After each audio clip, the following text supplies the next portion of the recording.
Today we've begun studying the atom. We've really begun to think about this by looking at how the elementary particles build up the atom. And we're starting in a sort of chronological history by considering the electron. Much of the first work with electrons was done in the sort of back end of the 18th and early 19th century by people who were considering the process called electrolysis. Electrolysis happens where we take a solution and we pass an electrical current through it.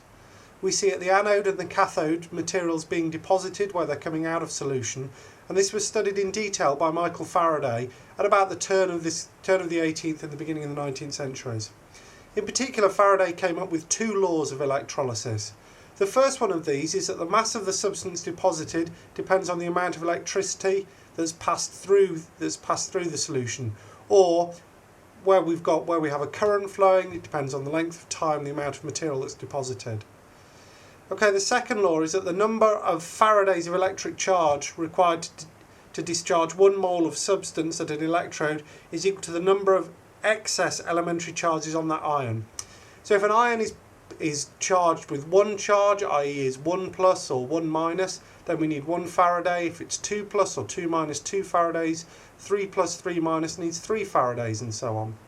We've then gone through a process by looking at the deposition of silver nitrate through electrolysis and seen that the Faraday is equal to 96,500 coulombs. Okay, silver has got a single charge, so it only needs 1 Faraday. From here we've gone on and begun to look at the work that was done with cathode rays, using a cathode ray tube where a beam of electrons is produced from a cathode and accelerated by an anode.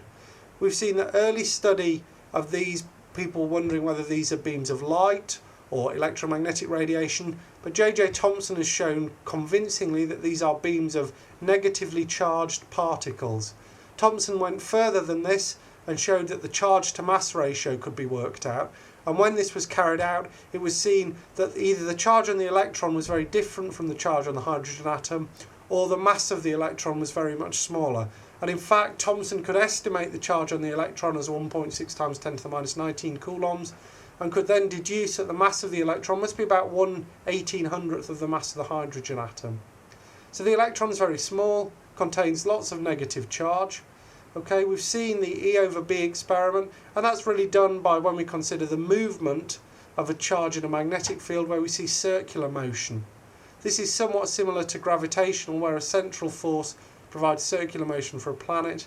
In the same way, if we put an electrical charge in the influence of a magnetic field, we see similar circular motion. And by doing a very elegant experiment that you're all going to go and do in the labs, Thomson was able to prove this. Okay, so that was about where we got to at the end of this lecture. Next time we'll see how further and more accurate estimates of the electron mass were made.